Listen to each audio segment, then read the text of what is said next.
Welcome to Eye on the Illini. We have a interesting show coming up. Ket is just a minute or two from jumping on.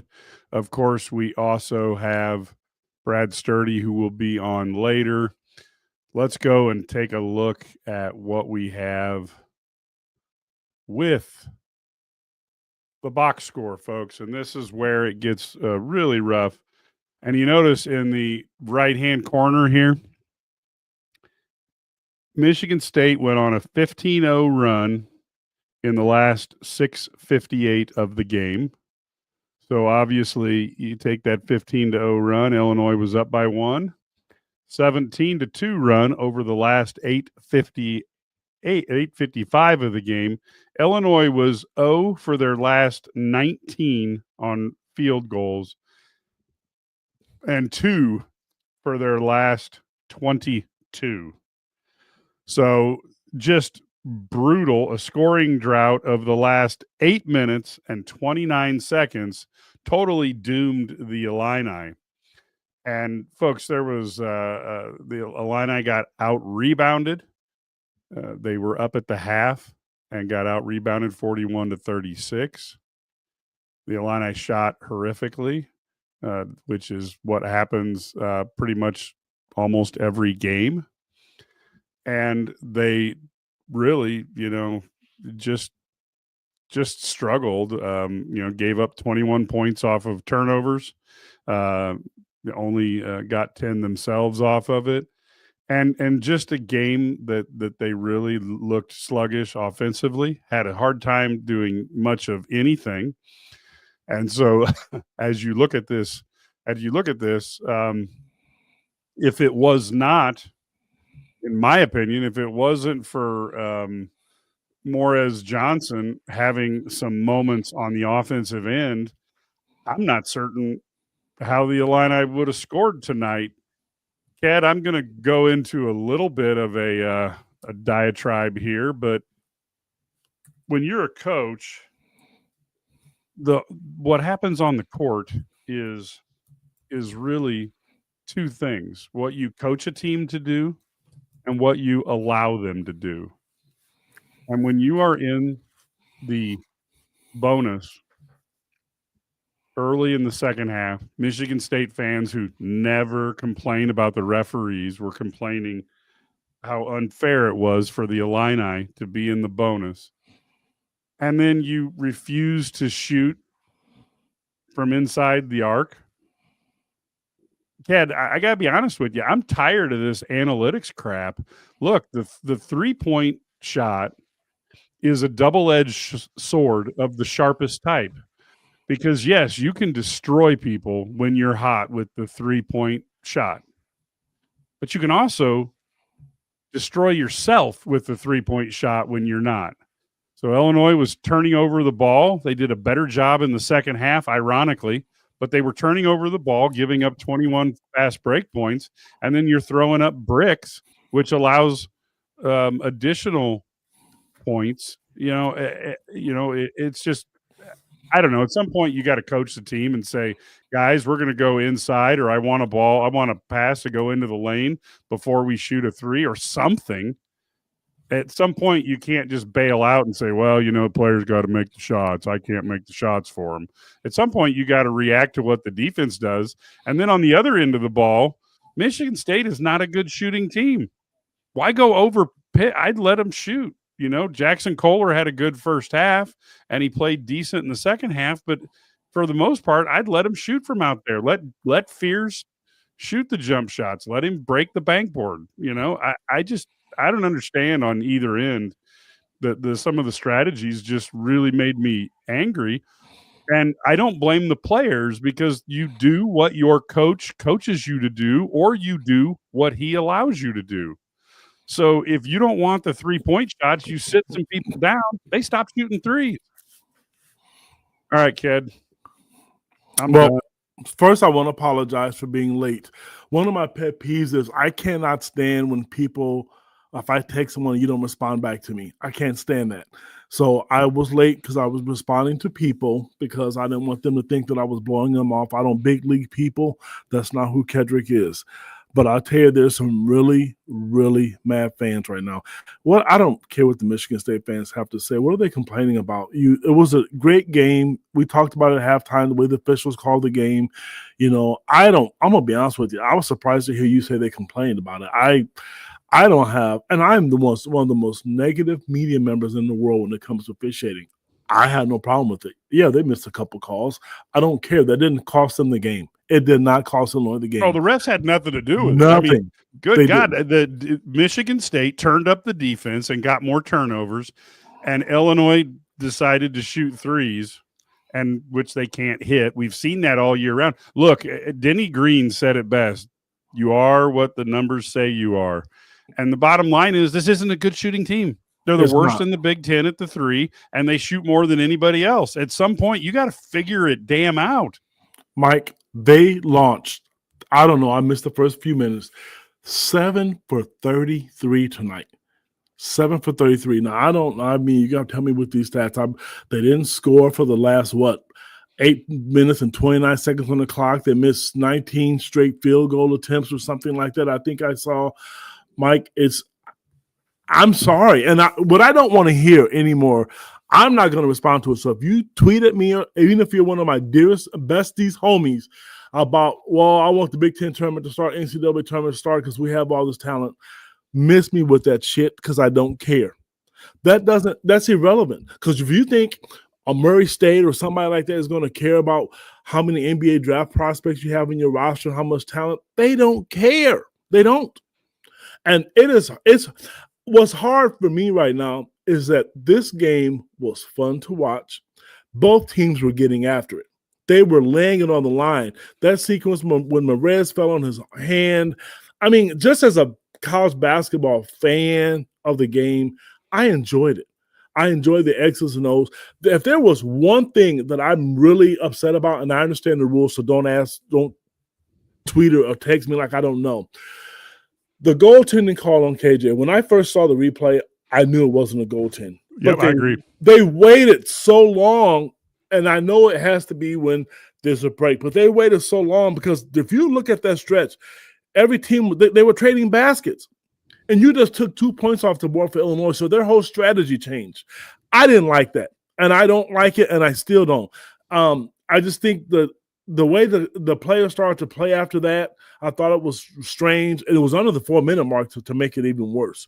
Other than that, I could care less about it. Illinois has their own problems to figure out. I noticed Trey White didn't play tonight. Drayvon Gibbs-Lawhorn only got 3 minutes. I don't know of the rotation. And if you look at the minutes, Rickhouse got 31 minutes, Boswell 29, and I don't want to repeat this if you went over it. I'm sorry. I'll just say KJ. No, go ahead. KJ was, 37. How in the world in Division I basketball, and I'm going to say this kindly because I don't want to get in trouble, if my team that I'm coaching misses that many shots in a row, I'll be damned if I don't draw something up to get me a layup or something. That's not going to happen. It's just not. And if my teams are chucking up threes, and if I don't know if they're saying that they shouldn't, I'm not there, and I'm not going to sit and pretend that I'm a coach on that staff because maybe they are telling them that. I don't know. But if my kids did that crap, they're sitting on the bench. They were just launching threes and launching them in it, and they're great if they're going in. Michigan State's not a good 3-point shooting team either. They're worse than Illinois. Now, maybe not after tonight. Well, they only took 12, though. I mean, look, the bottom line is you take the opportune ones. And then, like I said, the issue is, Ked, is even like on the baseline, when, guys would get passes from the inside to the and they're shooting a baseline three, shoulders are square, ball comes from the lane, brick. And at some point, you just got to say, okay, we're not making these tonight. Let's do something different. I said that last time. Just dribble in. We've said that. Yes. We're getting sore throat. We're getting achy throats. The shot that I think that was the dagger for me when I thought they were done. They were up by 1 or 2. KJ drove the baseline and kicked it out to Ibisic when he was wide open. On a normal day, he makes that shot. When he missed that shot, I thought there's no way. And then I don't remember which player it was for Michigan State. He does a curl cut at the free throw line. the ball hits the back of the rim, not the backboard, and just Yeah. rolls in. Yeah. I thought when I see things like that happening, I'm like, it's just not a good sign. So kudos to Michigan State. You know what? Yeah, they outplayed Illinois from the 31 to 15 mark. I mean, you can see that there. They outscored Illinois 64 to 34. I mean, but Mike, what I won't say is this, and I'm trying not to be negative. The Illinois kids played hard. I agree. Illinois, I see these comments that this team is soft. I don't think they're soft, but I do think they're being allowed to do bad. They're being allowed to play bad basketball. Mike, put those comments on the board. I want to see some of those. I want to start commenting on some of those. No, we'll get some. Yeah. Okay. We'll get. Let's see. There's a few of them here that. They're probably at me, I'm sure. No, there's not. It's just, we had a ton of them just come rolling in. Okay, good. So, the team was tired at the end, and you got Gibbs, Lawhorn, and Trey White sitting around doing nothing. People are concerned about his health. And then we get the softest team in a long time. I'm sorry, I don't believe that. These guys have come from behind multiple times. They play hard. I mean, if you're going to tell me Morez Johnson's soft, I'm going to tell you, say it to his face. And I'll be honest with you, these guys, they're going out there doing effort. I just think at some point you've got to be directed. And as a coach, you have to get them to do what you want them to do. And if somebody's got to be the coach and somebody's got to be the player. Well, I'll say this for the team itself, the overall team, they are soft. Individually, there's some BA kids out there. This team, last year, nothing we can do about it. They had that guy, a couple of guys that just refused to lose. When you punched them in the mouth, they went for the kill. They went back and they retaliated. This is a finesse group of basketball players. They're not tough. And I'm going to tell you, Michigan State was the tougher team down the stretch. The 50-50 balls, they just would knock you over to go get them. And I mean, I just don't. But you know what? Yes. Kid, I got, remember you saw a few people were telling me like, you don't know what you're talking about when this team doesn't deliver the knockout punch. Illinois had an opportunity to deliver the knockout punch in the first half. Yep. They're up 31 to 15, and that's exactly what I meant. And then we start getting, the fiddle fart around, and we're going to shoot the threes, and we're not going to keep going inside. Turnover. Turnover bugs, and they were playing well, and they had a chance to end this game. They could have ended this game before the half even started. But you let them back in. And then we talked about this at halftime. If I was Michigan State, I'd be 4 points down on the road and Akins hasn't scored yet. I'd have been confident going into the half. So would I. And here's the other thing. Again, this is the third team. I remember Nebraska was one. The other one slips me. They gave them the 3-point shots. That's what I thought I would have done against Michigan State, except for Kohler. Let them shoot it. And they let Illinois shoot the ball. That's why they got – people understand this. They got 33 threes off. That's kind of a tongue twister, I guess. A lot of those came late.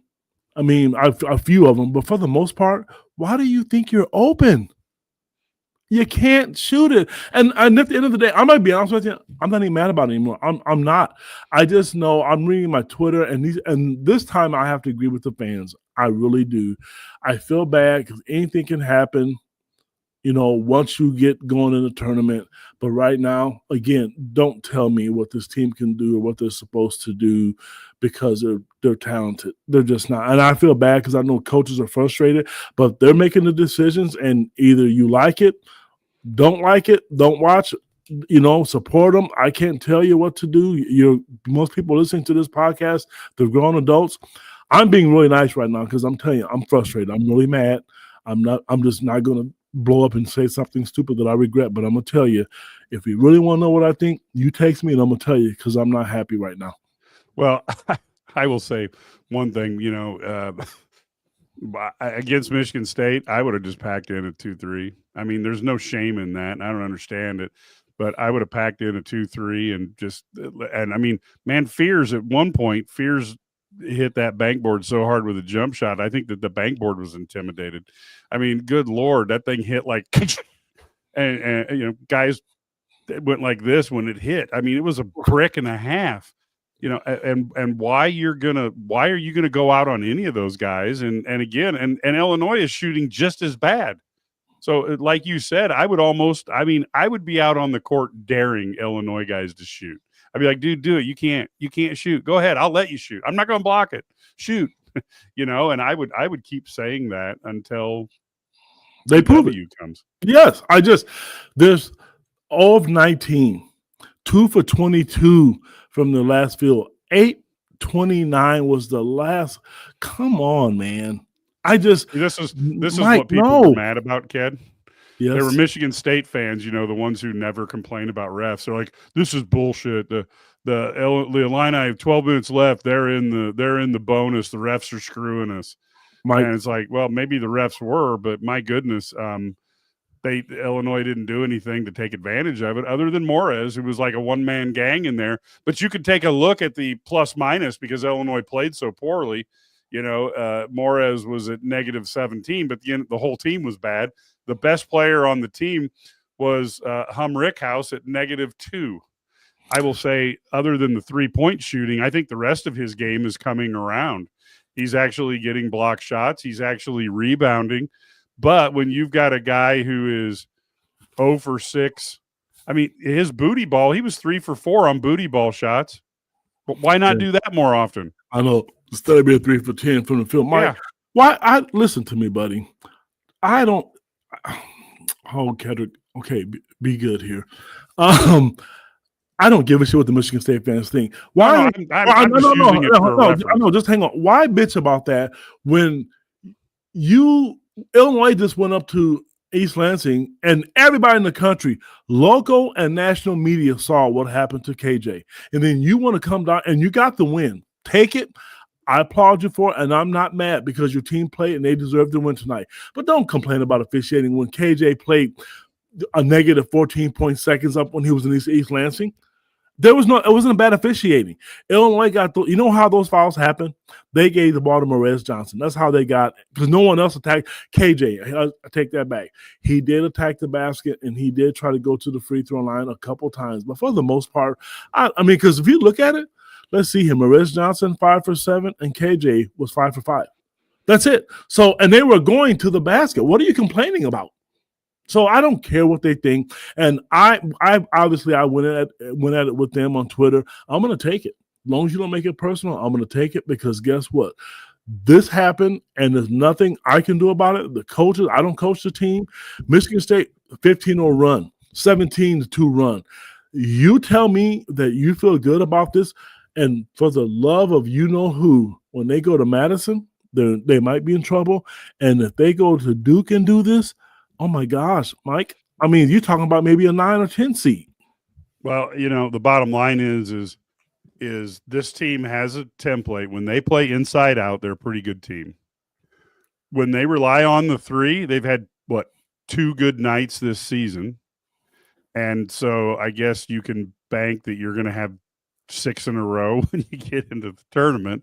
But if they play inside out, they're a fine team. They can't do that for more than 10 minutes at a time. So why do you I wouldn't have confidence in them. If they're not going to do what you just said, then I'll tell you, I wouldn't bet my house on it. What you just said is right.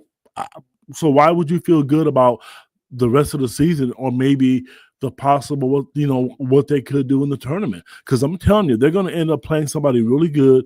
If they go 1 and out, oh my gosh, I mean, that could be the worst thing could happen. And then you look at what's going to happen. Well, here's a Bebe. Can you hear anything, dude? Stop complaining about the refs. The problem's coaching. Who complained about the refs? What an idiot. We just said they got outplayed in every phase of the ball. Get the crap out of your ears, or at least whatever thoughts you're hearing in your brain. Try to at least let them be what we say, not whatever's rattling around in there. Good Lord. Mike, you know what I do for another job, and I want to be politically correct here. That comment shows that there's some special people in this world.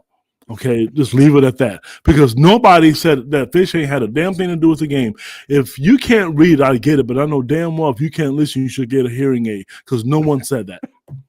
Okay, now this one. Okay, Ken, you want to deal with some talk. There Let's you go. are. This is yours, Brad. This is yours, Ken. From Mitch? Yes, from Mitch. That's not happening.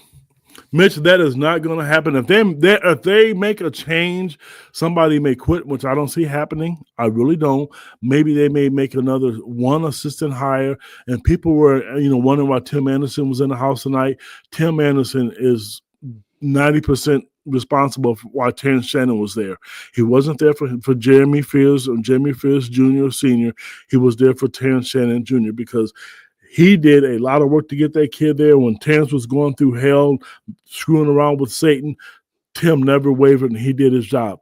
Mitch, I don't see it happening, buddy. Maybe one guy, but I don't think Orlando or anybody like that you're going to see leave or Jeff. I don't see that happening. I don't know if I want. I mean, I like Orlando. I think he's a good coach. So I guess I'm not particularly looking for Orlando to leave. But I do think when you're going to ask about that if a team doesn't do well. And the other part is when you've got this many new pieces, it's hard to get it all to gel. And if you look at the portal, that looks like that's the wave of the future for Illini basketball. So they're going to have to figure out how you get 5 or 6 really good players to play well. And then you also have to figure out if people think the Trey White situation is going to be used against you in the future. Now, here's one that I totally disagree with. I got to be honest with you. John Shire has the best freaking roster in the country. He plays in the ACC, which for the first time in my lifetime sucks. Basically, the ACC, Duke is now Gonzaga, where they have like two tough conference games all year long, and then they just try not to, they got to get used to playing real teams when they play in the preseason or when it's NCAA time. I don't know that John Shire can coach circles around anybody, but he's got a great roster, so he can play like he's a great coach. I had the same issue with Ryan Day, and Ryan Day's won a national title, so I called off the dogs on him. But no offense, Brad, but Brad, you, I, or Ked would look like a pretty good coach with the Duke roster. So, I mean, look, I'm not saying that Shire's a bad coach. I'm just saying that I'm not certain he's going to coach circles around anybody, but he can run talent around people. Ked, you got any thoughts on that? I just want to make one comment. Shauna Green, the pressure's on tomorrow, baby. You got to deliver a win tomorrow. Well, we had on Twitter. I can't put the Twitter comments on here, but somebody said basically that he would be all for putting Shauna Green in control of the men's team because he thought then they would be a Final Four team. But to answer your question, Mike, sorry, Shauna's going to be like, oh, good. No, because she's great at X's and O's coach. I'm not saying the only coaches aren't. I'm not going to go there. But John Shire does have a talented roster. But Mike, so does Illinois. They do too. I mean, I'm not going to say they don't. It's not Duke, though. I mean, let's face it. It's not Duke, You know what, though? Let me ask you something. You got 2 guys that are going to be in the top 5 in the NBA draft. Ivisic is as good as the big fellow from Duke. I forget his name. I mean, there's some other holes that Illinois has. They just can't figure it out, and they're not horrible shooters, Mike. The talent, because, I mean, no matter what happens, and I think KJ played, pretty well tonight. Tim Anderson is not coming back. I'm sorry. Yeah. And you know what? I'm sorry, guys, and that's not happening. Unfortunately, I don't, you can put this all on Twitter because it's going to fly all over the place. And just so people know when they say, okay, you know what the hell you're talking about, Tim's my friend. I text him today.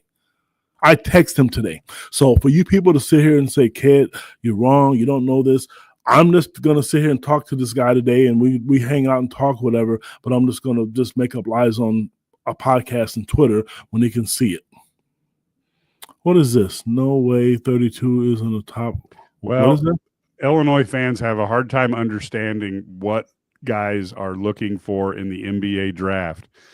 Harry Carey, years ago, used to have a saying. He would get on the air and he'd be like, potential's a French word that means you ain't done doo-doo yet. Well, I'll tell you what, they draft on potential. So they're looking at KJ saying, all right, he's 6'6", he can shoot, and he can see the whole court, and he can make incredible passes. We can take him and we can turn him into something, especially when you think when they get in the NBA, there's no 20-hour-a-week limit. You can get these guys, and now they're a full-time job practicing, etc. So they look at 32. Top 5, well, let's see how the season plays out. But I would guess that something radical would have to happen for him to drop down below 10. He is a lottery pick, period. Brandon, I understand because I don't like it either. This is why I don't watch the NBA. And I'm not saying that I would draft him in the top 5. I heard a radio show this morning, and it may have been one in Champaign, I'm not for sure. They talked about the NBA draft, and they talked about the first 16 or 17 kids. Every one of those kids were freshmen.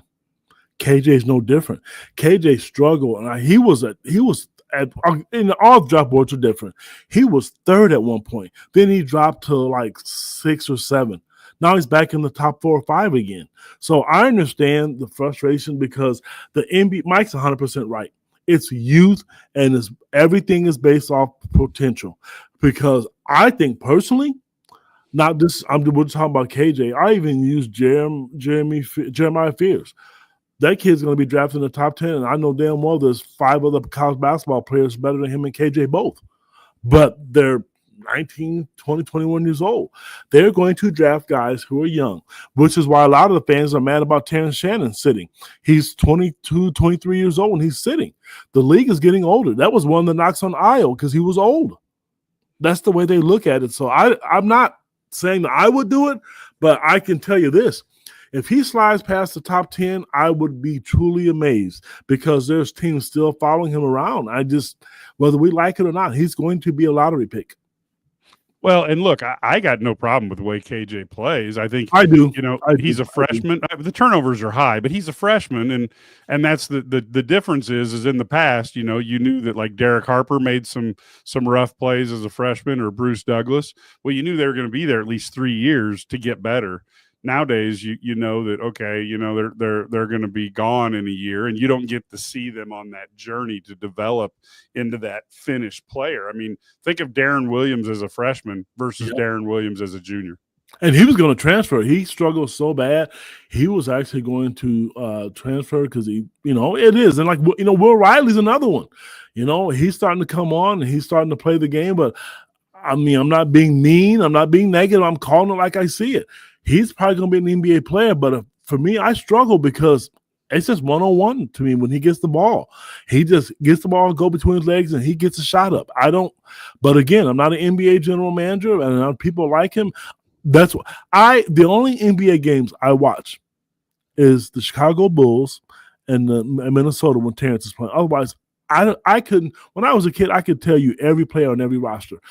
I can't name, excuse me, bad English. I can't name 10 NBA players right now if you ask me. I can't because I don't care. I don't. I'm not a fan. NFL, love it. NBA basketball, it's sour at my taste. I just don't like the way they do because Io should have went higher in the draft. There's no way Terrence Shannon shouldn't have been in the top 20, or top 18. So they can do all this youth movement stuff. That's why their ratings are going down because it's not a good brand anymore. Yeah, no, I get it. And I know there's a lot of people who are attacking Tyler, and I don't know if Tyler's, I mean, hard for me to say that the one guy is the problem, but when you're the coach's son, he is going to attract attention, and he's an easy magnet for saying that. Now, when I've dealt with him, I've had the good fortune of talking to him several times and sitting and watching some basketball games with him in AAU. He knows basketball, and he's very a guy who thinks about things, and he doesn't just like blurt stuff out. But again, is that the issue? I have a hard time blaming one person for a team struggling unless you just want to put it at the feet of the head coach, and that, to me, that's where the buck stops. So I don't know that I could point out and say, this is Orlando's problem, or it's Jeff Alexander or whatever. the only one person, if you're going to blame a coach and put it all on their shoulders, unless you see some sort of evidence, you got to make that the head man. I don't know, Ked. How do you feel on that? Well, I want to kind of disagree just a little bit here, because if Tyler was in charge of the offense, what if look at my Twitter page and look at what you and I text and everybody's talking about? It's the offense. I'm not saying it's right or wrong, but if he's the offensive coordinator, that's him. Who's ever in charge of defense, whether it's Zach or Lando or whoever, if you're not guarding, then you own it. I mean, if you look at, when the coach makes the decision, I'm just saying, for example, since we're talking about Tyler, if Tyler calls a 3-point shot for Ben Rickhouse and Brad Underwood see him make that call, then that's when you get up and say, oh, hell no, we're not doing that.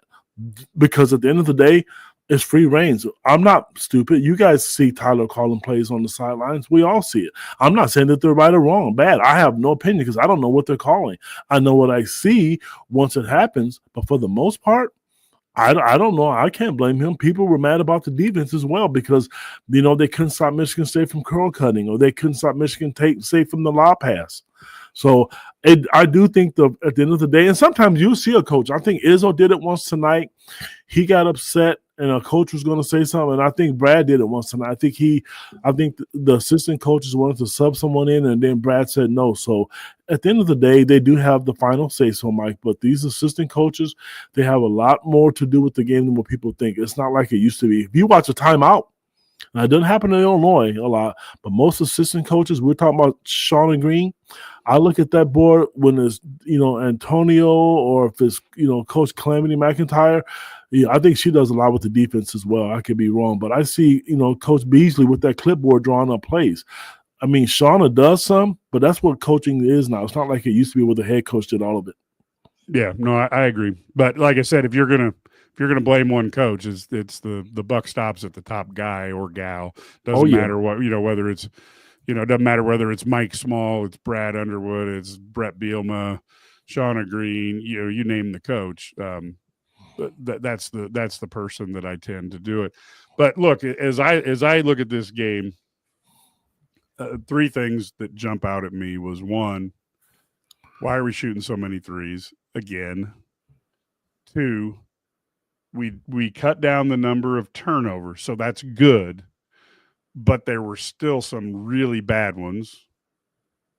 And then the third one is I would have said, you know what, Michigan State, we're going to make you guys shoot over us. And I mean, look, and to be honest with you, if I was either team, if I was Tom Izzo or if I was Brad Underwood, I'd have played a 2-3 zone and said, look, you guys can't shoot straight. We're gonna give you that all night long, and we're gonna box the hell out of the people. We're just gonna get rebounds, and you're gonna shoot 20%, and we're gonna win. Mike, you know what? I'm just looking at this stat sheet here. Michigan State they shot 49% from two. I don't know the last time I've seen the team shoot 49% from two, and they shot 42% from three. We're talking about offense. I mean, hell, what about the defense, guys? I mean, Illinois. Yeah, I mean, 30%. Again, but why are you going over? You know what I'm saying? You gave them opportunities in the paint. You gave them, and I don't understand, not reacting a little bit to what the team does, because ultimately they don't do a lot. But hey, you know what, folks? We got Brad Sturdy who's on deck. But before we go to Brad Sturdy, we are going to take a quick break and give you one of our sponsors. So we'll be back in 30 seconds. This is the Run My Own Business dream. This is the colleges paid for dream. This is the retire early dream.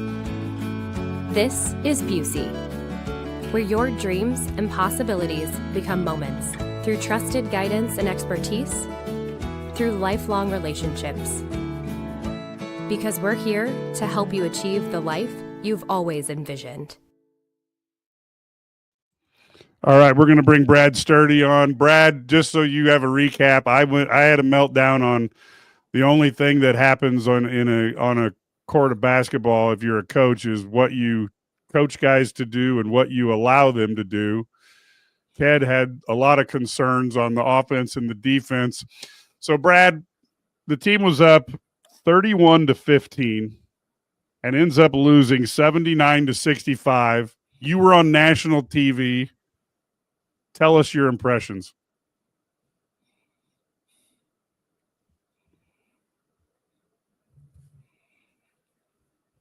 Brad, are you on? All right, we're going to run through. We're going to run through some technical difficulties here. As Brad, we can see Brad, but we cannot hear him. Shoot. All right. We're gonna see if we can get Brad reconnected to get his impressions. People have heard ours. They may or may not agree with us, but we will see. Brad, can you hear us?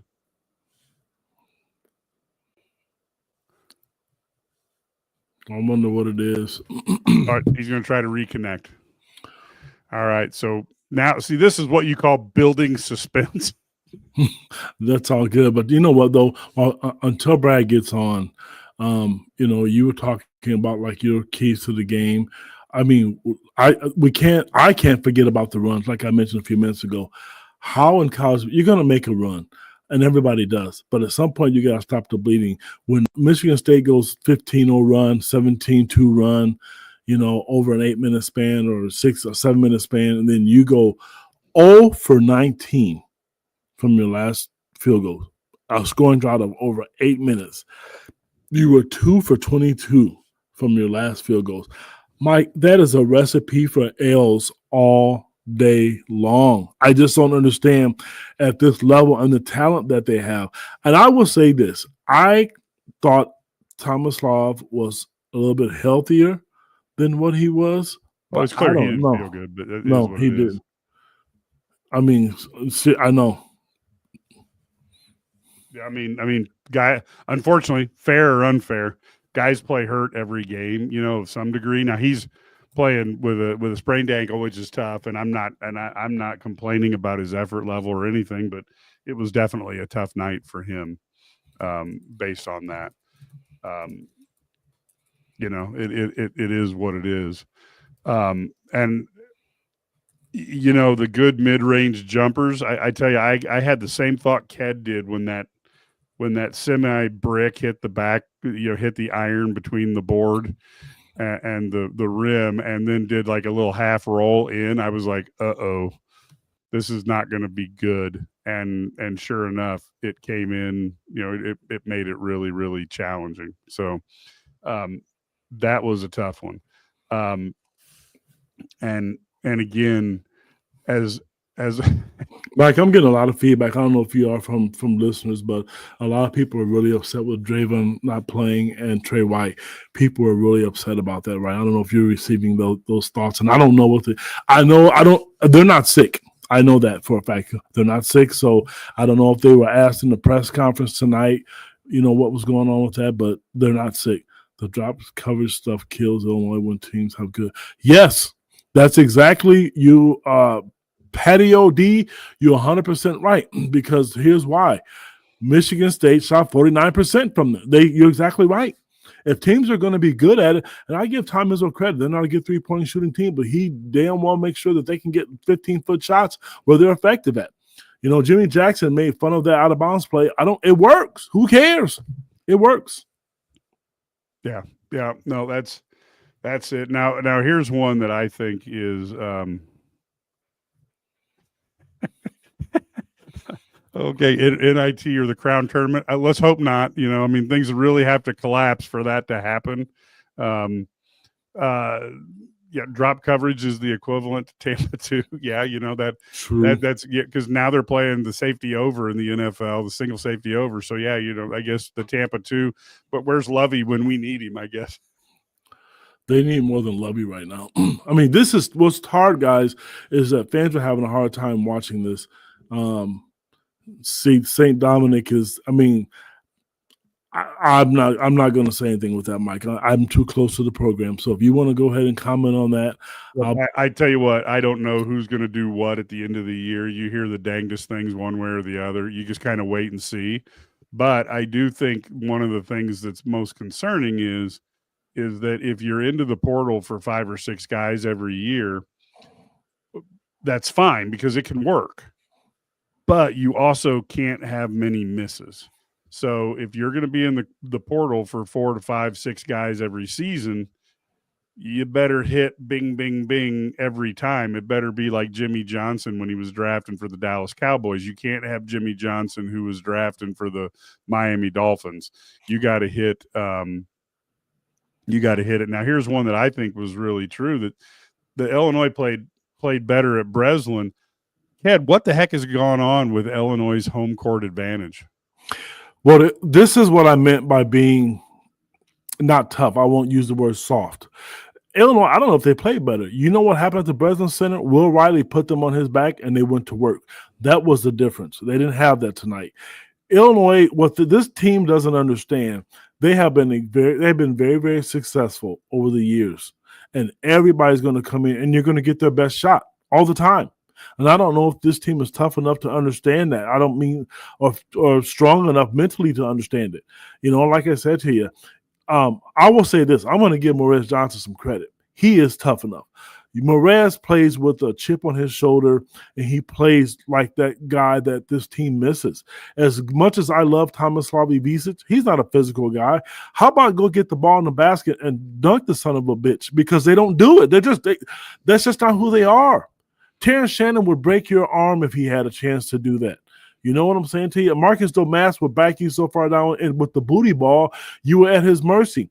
This group is nice, and it's okay to have nice guys, but I'm going to tell you, playing against Tom Izzo, that's not going to work. And I said to you, when they go to Madison, Wisconsin, because Wisconsin hasn't beat Illinois in a while, if they have a chance to beat them by 50, expect it to happen because it's probably going to. Yeah, otherwise, maybe you can get Joe Boo to heal Tomislav's ankle because they're going to need him to be playing very, very tough. And they're just too nice, Mike. I'm sorry, buddy, cut you off. They're just too nice. Well, look, does everybody ever do a full court defense and trap? Please, God, with the lateral movement of a few of the Illini players, I would not want to see them in a full court defense. I don't know about you, kid. Well, you know what? If you can't guard a man-to-man, I understand what he's saying. 2-2-1, 1-2-2 diamond. I'm not saying you just panic. What Brad Underwood is not going to do, and any coach, you don't just try everything because then you look weak and you look like you're not confident in what you're doing. Would I do some things differently? Sure, but I'm not going to just throw in the towel with every single thing. Brad, you were there. You got to see it.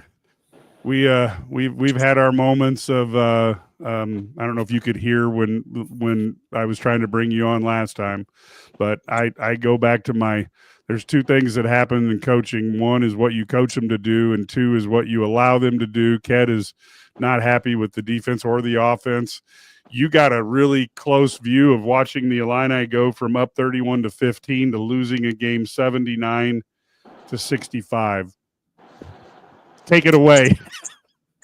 Yeah, it was awful. I mean, I that's one of the worst performances I've ever seen, and that includes Weber and Gross era when we had some bad games. I mean, that was right up there with the, it's right up there with the 38-33 game in the way it was awful. I mean, and I know it wasn't 38-33, but it was 64-34 for the last 28 minutes. They missed 19 consecutive shots to end the game. They keep shooting threes, and I just don't understand it. And it makes no sense. And you can say, well, you don't. I mean, you got guys over there. I mean, if guys are not gonna, if you're telling them not to shoot threes, but the weird part about it is after the game, he was fine with most of the threes. I mean, he really was. I mean, he's fine with the ones that Hummerkaus said. He's fine with ones Ivicic took. And I'm not saying they weren't wide open. But at the same time, like, I talked to Jimmy Jackson, after the game, and he said, I said, Illinois is going to live and die by the three, I guess. And he goes, well, here's the deal. I said, he goes, you do what you're allowed to do by the coaching staff and the defense. And it's just that simple. The coaching staff allows them to shoot threes, and the coaching staff, and the opposing team is like, hey, we're not gonna close out too hard, because why would we? I mean, they're gonna keep chucking even when they're 1 for 16 in the second half.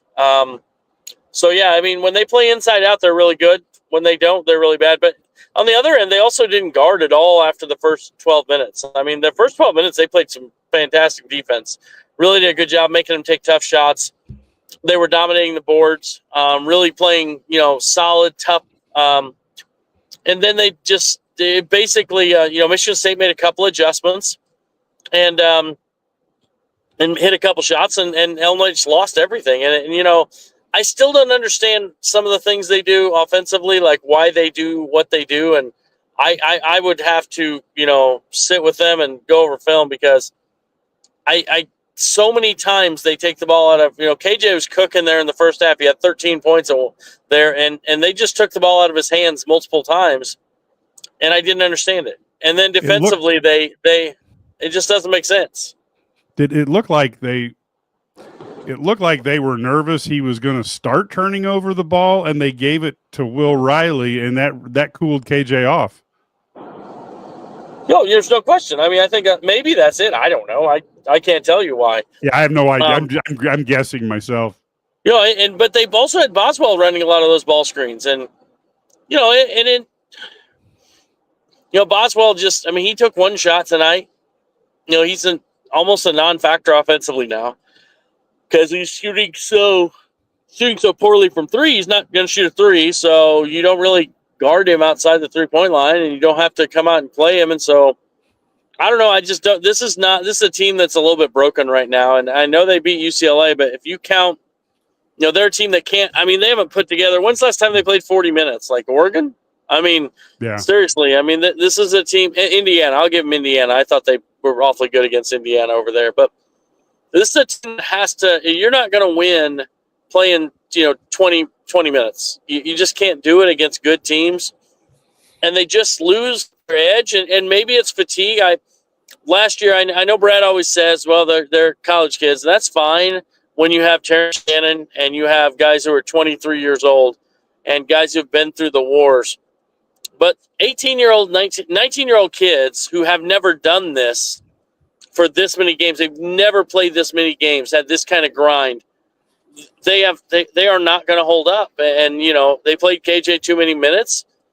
And so I'd rather see him play 30 minutes and then have the ball for 30 minutes. So I don't know. It just doesn't make a lot of sense.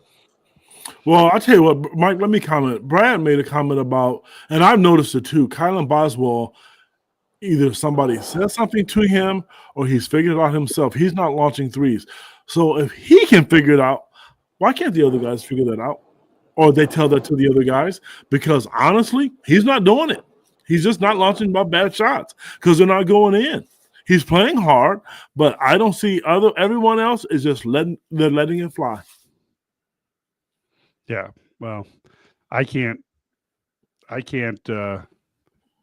say anything because it was frustrating because we kept watching, like I said, Morez was having, time inside. And when KJ was driving in the first half, he was causing havoc.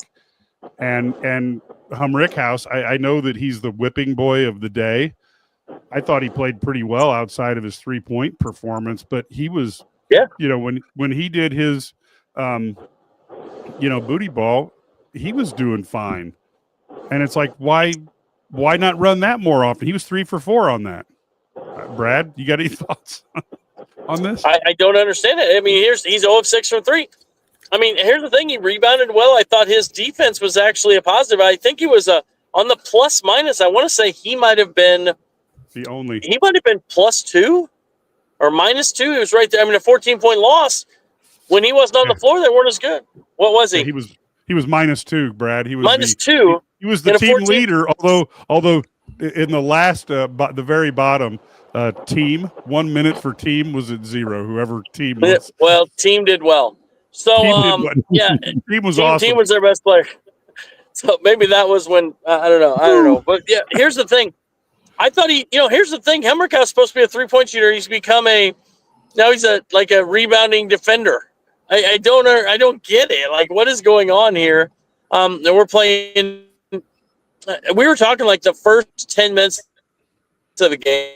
8 minutes out there, and we were on press row. I thought he's playing with confidence. The whole team just looked like they were ready to play. They were confident. And then every time things go against them, you can see them, they kind of just lose it. And they just start doing, and we're going to, like something bad happens. And so what we're going to do is, watch, I'm going to go make a 3 off the dribble, step back, fade away, whatever it is, to try and make up for the fact that something bad happened on the other end of the floor. And that's just not the way to do it. Instead, hey, let's get a good shot and attack the rim and get something inside it. And here's the thing. When you attack the rim and then throw it out and shoot a 3, I'm okay with it. I'm okay with those. They're just much better shots. But they took a lot of quick 3s. Like both KJ and Humrickhouse took just dribble up, pull up 3s that after, and they were, it's not like they were on a heat check. They were on a cold check. It was an ice check. It was like, it doesn't make any sense. Like sometimes you just nobody says anything to them. They're still doing. And I don't, Brad, nobody knows what the answer is because I'm going to tell you, I don't know. We all have our own opinions. I don't think Michigan State guarded them from the 3. I just don't think they did. They let them shoot it. Yeah, they're not going to extend past 3-point line because why? Why do it? Yep. I mean, why would you do it? I mean, I don't know. I mean, like, that's the thing. Like, when they hit 3s, they start off, I think, 3 for 4 from 3. When they make 3s, you see what happens. They just blow people out of the gym. Yep. They hit some 3s, they're going to blow you out. But again, this team is, I think it's 14-1 now when they just make 28% from 3. All they have to do is make 28%. So, which, it's stunning that they don't understand that. And they just, I don't know, what did it finish up? Right around 22 or 20% from 3? 21.2, Brad. Okay, yeah. After a stellar 6.3% in the second half. Yeah, 1 for 16 in the second half. Yeah, 1 for 16. That's bad. You realize, Brad, that you and I could go out there and outshoot that? Here's my thing. Like I can shoot it left-handed and make more than that. I mean, it's stunning. And I know, yes, there's defense, whatever. Some of those are wide open, though. They're wide open. I mean, there were a couple of those. There was nobody near them. I mean, you got to make those. I mean, you got to. Brad, you don't take those because that's why there's nobody near you. Yeah, I had a kid who couldn't shoot when he was in junior high one time, and I told him, "There's a reason you're open, so don't shoot." So yeah, that was Illinois. That's every guy. This was the funniest comment that made me laugh when I was reading through it. The Illinois strategy is to dork a guy into scoring 27 points. I'm sorry. That just made me laugh because, oh, wait, you know what? Hey, William, Kohler only had 23, okay? So be precise. But everybody has a career night. Somebody's always going to have a career night. I mean, I think coming into that game, he was 8 for 27 or something like that. He was shooting 25%. Yeah, he was 8 for 32 coming in. He's 4 for 5 from 3 tonight. It's like I feel like the Washington Generals against Meadowlark Lemon. There's always one guy who turns into Meadowlark Lemon. Can I say this? And I know people are going to talk, they missed their last 19 shots and the offense and this and that. My biggest issue is still the defense. They let guys, I thought the defense was pretty good early in the season, but of late, it's been bad. Remember we talked early how you have all these guys and, it's amazing they're playing this good a defense with all these new guys. Yes. Well, they're not new anymore, and the defense sucks. I mean, I'm not trying to – it's bad. I mean, they've dropped from like a top 10 defense to like something in the 30s defensively. But I don't know if you look because they don't stop anybody. And the other thing is and it's because there's always a guy. I mean, these are college basketball players, and I realize that, okay, is Jackson Kohler going to consistently make 4 out of 5 from 3? No, he's not, because you leave him wide open. Exactly, but it's happened every game. They have to do more defensively to make things hard on people. They don't put any pressure on people. They just let them run their stuff and let them do their thing. And then they run guys off screens. It's like, okay, well, but your analytics don't work if they're getting wide open 15 footers and 70, because here's what do you do when you play Illinois? What do you do the 2 days before you play Illinois? You practice your guards dribbling off ball screens and shooting wide open 3s or wide open pull-up jumpers. I mean, and you practice that for 2 days before you go in there. Those dudes are all ready for that. I mean, there's nothing surprising, nothing shocking. So that's what they practice. So you can say that, analytics, this and that, but they haven't been able to get stops, and they don't do anything to keep them from running just what they want. People just go do what they do. And I think the Big Ten is the best scouted league in the country, and Illinois is not doing a great job against that. And, I think last year, you had a force of nature, in Terrence Shannon, and you've had other guys. You just put 3 banners in the State Farm Center over the past, guys who played the last 5 years. Yeah. And we tried to do 3 banners. Well, one of them's upside down, which is another clown show. Well, but you know what, though? The Illinois, there's no such thing as bad publicity. Illinois is across all the highlight shows for collapsing and having the upside down. Yeah. And letting Izzo break the record. I know. Yeah, even the and here's the thing. Let's be honest. What game are they winning? They're going to have to figure it out, because they're at Wisconsin. Yep. They're playing Duke. They've got Iowa at home. Iowa will score 411 points, so they just need to outscore them. Yep. Yeah. And then they've got they're at Michigan, and they've got Purdue at home. Are you picking them in any of those games except Iowa? Nope. I'm not even picking against Iowa, because you just said it. I know you were being sarcastic. They lead the league in scoring. I'm not picking them against them. Brad, just real quick. You made a comment about the analytics. Michigan State shot 49% from 2 tonight and 42% from 3. You're right. They're not guarding. 49% from 2? And then on the flip side, Illinois shoots 38%. They're 24 of 63 and 21%, like we said 3 times, from 3. It can't happen. And the other thing is, how can you have all those guys? What I don't understand is, so let's say those guards are attacking the rim, and there's still got to be something. Ivasic is not moving well with his ankle. But here's the other thing I don't understand. Those guards are attacking the rim. If you're not guarding the big guy, you're going to let them shoot. You're going to stay in the paint. And they stay in the paint on Fears. They stay in the paint on other guys, Carr, whatever. How do you not defend the rim if you've got 3 big guys down there? But they're so slow reacting. Now, when Merez is in, it's obviously different. But, I don't know. It's just bizarre to me. I just don't know.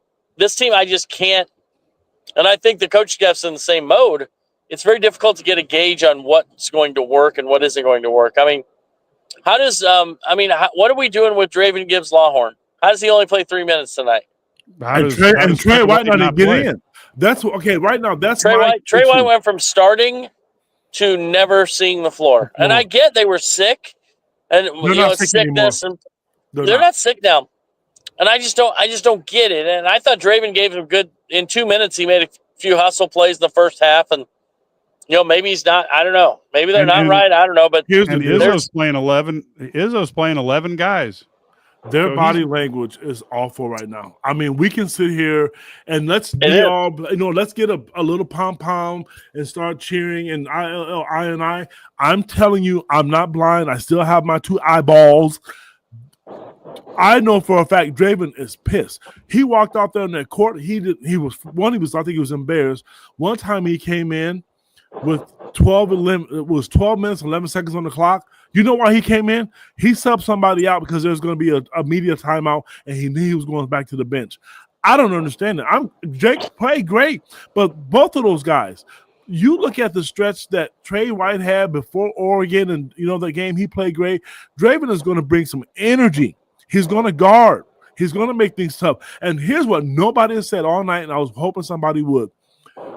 Brad kind of hinted at it. Kylan Boswell's not doing anything. I tell you right now, if you give Draven Gibbs-Lawhorn those minutes, he's going to score, and he's going to rebound, and he's going to guard. How many points? Let's see here, Mike. How many points did Kylan Boswell have tonight? 0. And played 29 minutes. That's an issue. And, Kat, I do have to correct your percentages. Michigan State did not shoot 49% from 2. They shot 50. Oh, so my gosh. Worse than what you thought it was. Well, thank you. I'm just trying to help. To help. Thanks, buddy. And by the way, guys, just so you guys know, Illini guy Larry is feeding us data as he's listening because he's writing a story, so he can't jump on here. So he's texting us that Illinois is 4 for 6 since January 1. They're 2-1. Yeah, I mean it's just it's not good. So look, the bottom line is you have to figure out what you are as a team.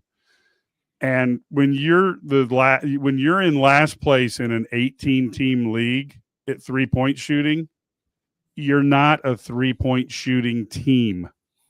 So when this team plays inside and out, I would argue they really are a Final Four level Hang team. on, Mike. They are a 3-point shooting team. They're just not a 3-point making team. Oh, okay. Well, okay. You know what? All right. You caught me on the use Mike, of the English language there. Mike, what did you say about Final Four? I want you to repeat that again, please. I'm just saying when they play inside out, they can be a Final Four team. He meant first four. Because I can only think of 2 or 3 games where they shot the lights out. And I'm lying. I can only think of one. And I know you guys can correct me. The Oregon game. What was the other 2 games that they shot the ball well? Because I don't remember. Chicago State, Indiana. Oh, they did. Indiana. Was at Indiana and Chicago State. Aren't they not? I think they're going to be a 2 seed this year, right? Chicago State's going to be a 1 seed. They're a 2 seed in the game against Illinois. Yeah. Jiminy Christmas. But look, this team. Look, I don't know what that Underwood can't do to show them a film and say, look, when we were playing inside out, we were up 31-15.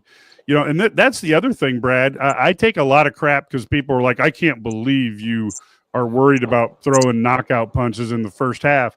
Illinois had 3 or 4 or 5 games where they could have knocked teams out in the first half, where they've had sizable leads, and they fritter it away by the half, and then by the end of the game, they're looking at an L.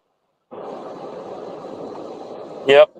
No, it's sad. I don't know. I don't know. I don't understand. I just don't get it. I mean, I'm sure there's something we're missing. We're being nice. We're being politically correct. We're being nice. They're not performing. That's the high road. They're not performing. They're just not. I mean, you're looking at this. We've talked about this. I mean, everybody loves Morez.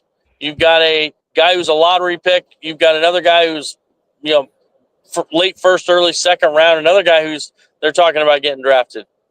And you're not even here's the weird part.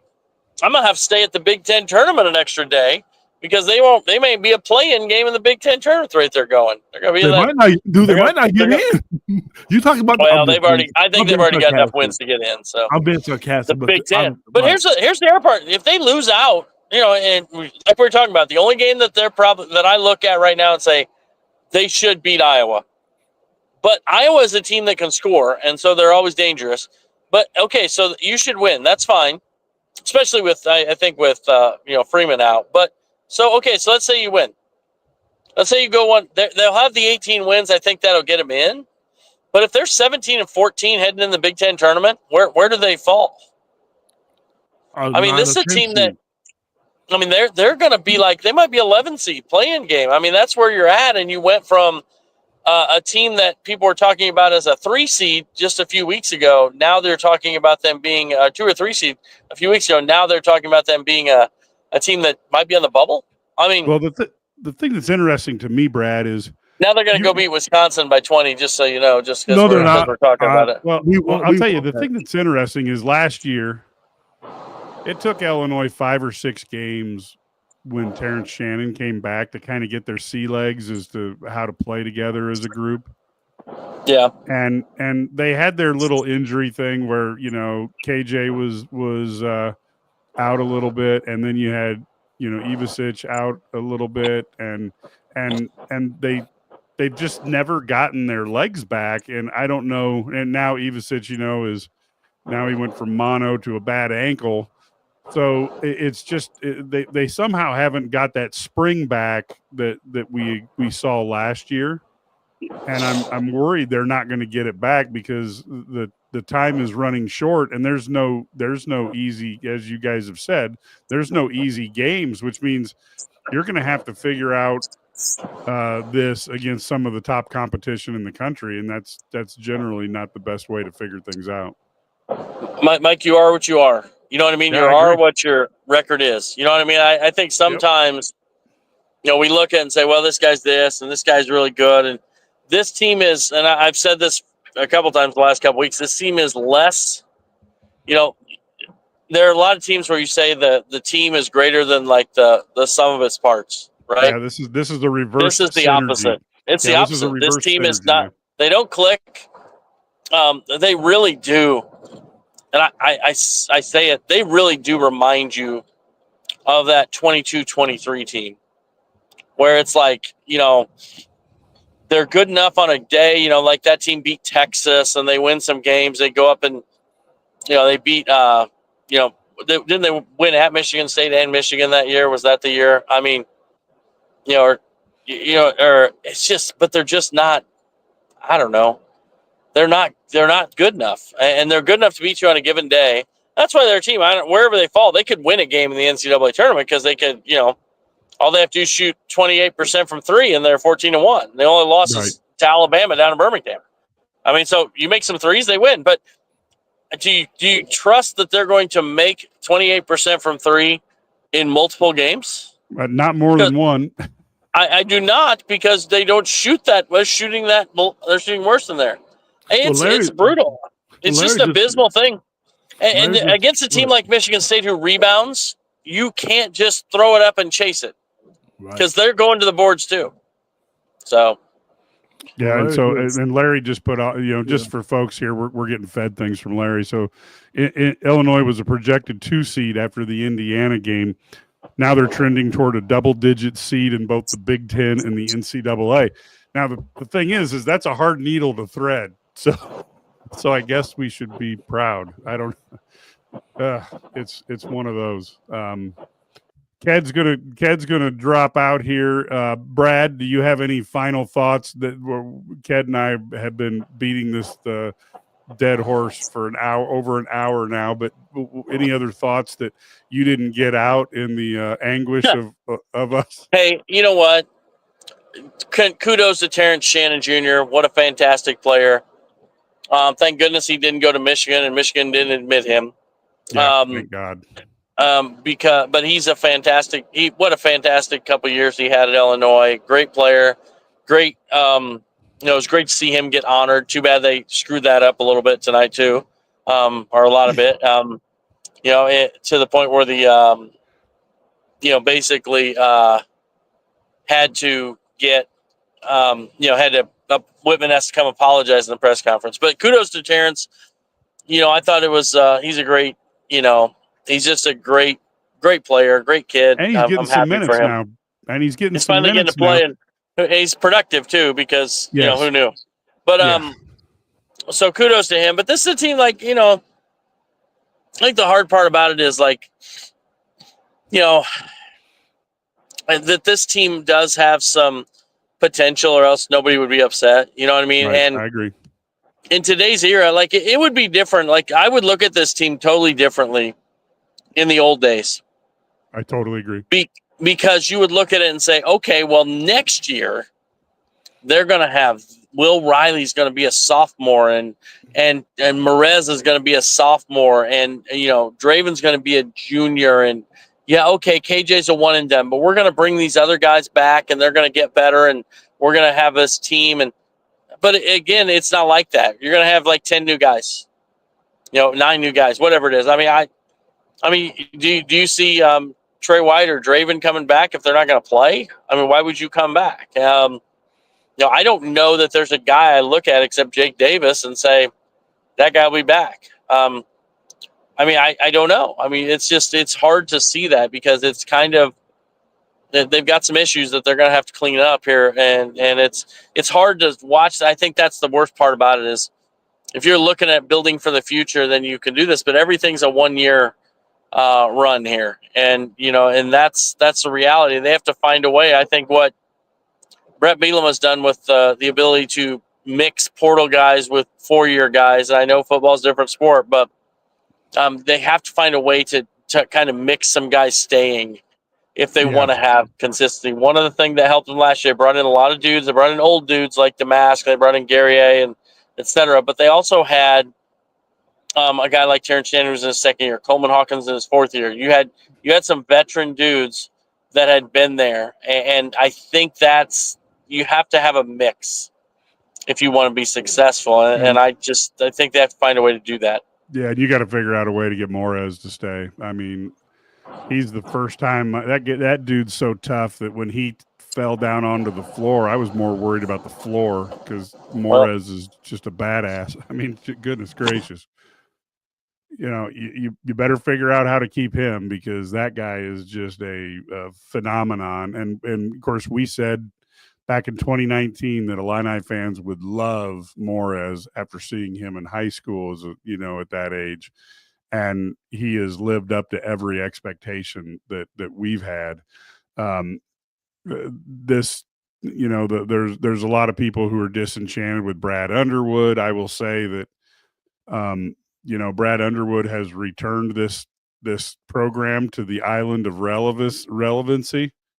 I don't know that I would say Brad Underwood is the issue, but I will say that the roster construction, if you're going to try to get 10 guys every year, you got to figure out how you're going to play the ones you get because you won't get 10 every year. So that's a challenge. So Brad is out of range now, folks. We are we're getting out of time here. Coleman Hawkins, look, I just think Coleman and the coaching staff both needed a fresh reality. I love Coleman Hawkins. I'd love to see him here, but I just don't know if that was going to work in any universe. So, folks, we will be back, of course, with the Wisconsin game. And that one is coming up on, scarily enough, we will see that one. We'll have that coming on Tuesday. And we will be live during the half and live after the game. These things could get tougher and tougher if things don't turn around. But this team also has the talent to make it happen. That's the rare moment that's what you get with this type of talent on a team. They've just got to play together, and that comes down, in my opinion, to the players being willing to surrender, to do what the coaches are saying, and the coaches being willing to apply consequences if people aren't doing what they want. And certainly this three ball shooting yourself out of games has got to be old at 8 losses. And for Brad Underwood, he's had a pretty good record the last 5 years. It's got to be painful to have these L's, and he's going to have to figure out, you've got 2 players who are talented that are on the bench doing nothing. And you just have to wonder, what you can do to get them going. And this team has an opportunity to be good, but boy, you're threading the needle awfully thin right now. And it's going to be harder and harder to get that opportunity. So we don't want to be too negative, but at this point, we are going to call it an evening. We will be back Tuesday night. Of course, folks, if you like what you got, go to IlliniGuys.com. Hit the subscribe or the register button and become a member. You can get Ked and Brad with their thoughts on the message boards.